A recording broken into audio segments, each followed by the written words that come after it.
पवित्र बीजक,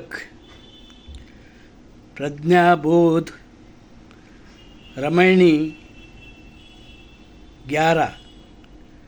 रमैनी 11 इस प्रकार है। आंधरी गुष्टी सृष्टि भई बौरी, तीन लोक में लागी ठगोरी।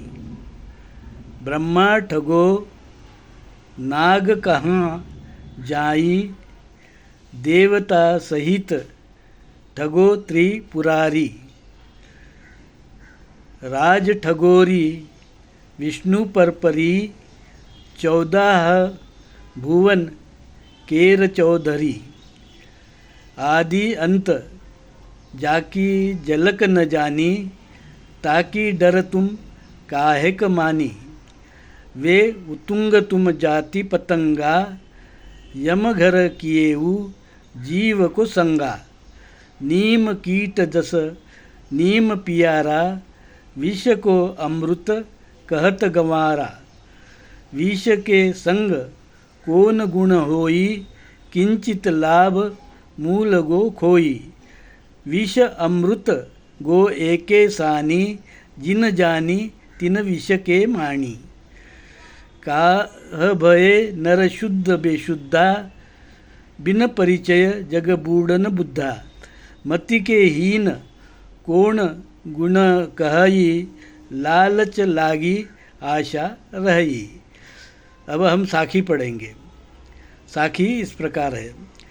मुआ है मरी जाऊंगे, मुए की बाजी ढोल।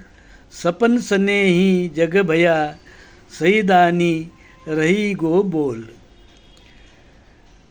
अब जो है हम शब्द अर्थ को जानेंगे। गुष्टी का अर्थ है गोष्ठी, बातचीत। झलक का अर्थ हुआ ब्रह्मा। सहदानी का अर्थ है पहचान, साथ में चलने वाला या विचार वाला। पियारा का मतलब है प्यारा। बुद्धा का मतलब है प्रबुद्ध ज्ञानी। अब हम प्रज्ञाबोध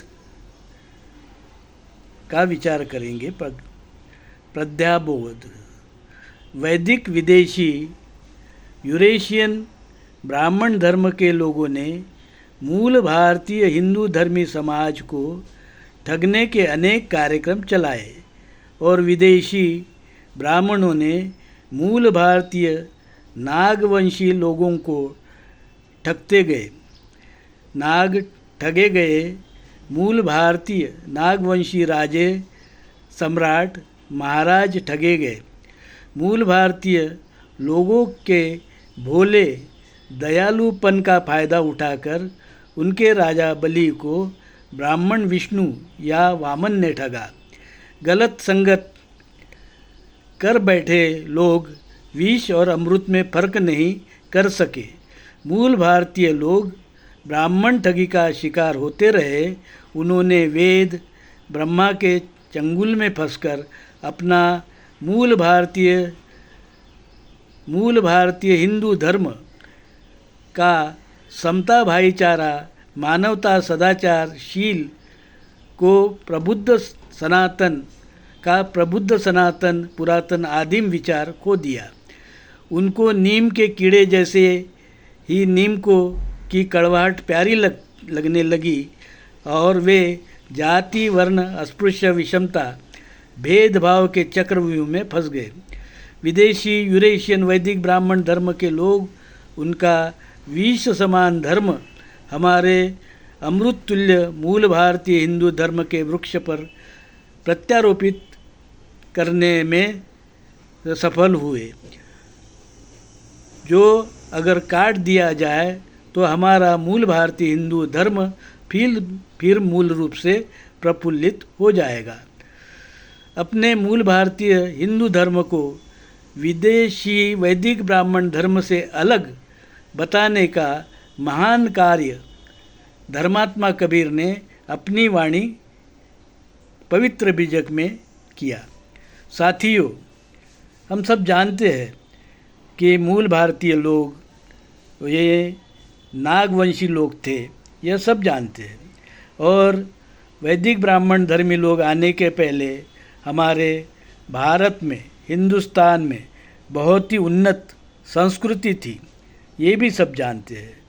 फिर ऐसा हुआ कि जो विदेशी वैदिक धर्मी ब्राह्मण आए, उन्होंने अपने साथ में एक विश्व समान जातिवादी, वर्णवादी, ऊंच नीचवादी, भेदभाववादी ऐसा जो है अधर्म अपने साथ में और विकृति अपने साथ में ले आए।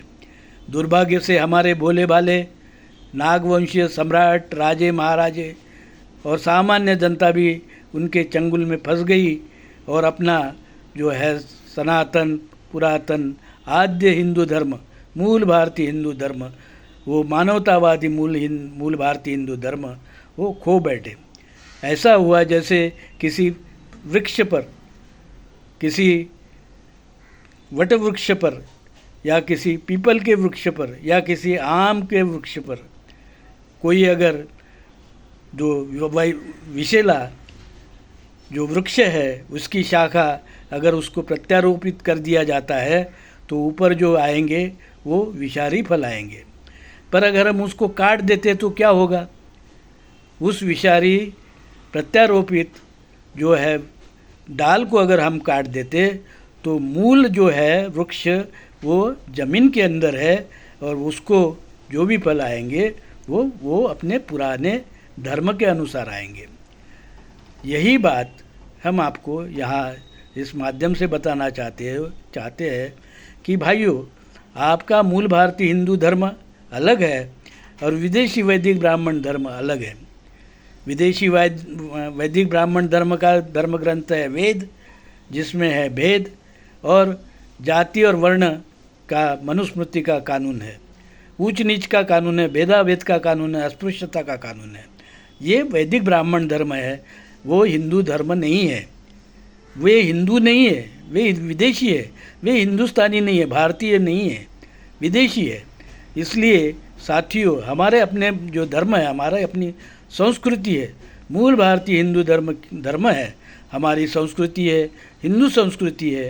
हिंदू हमारा जो हिंदुत्व है, नेटिव हिंदुत्व है, मूल भारतीय हिंदुत्व है, उसको हमको पुनर्जीवित करना होगा। जो काम कबीर साहब ने किया वही काम हम कर रहे हैं। साधु साधु साधु।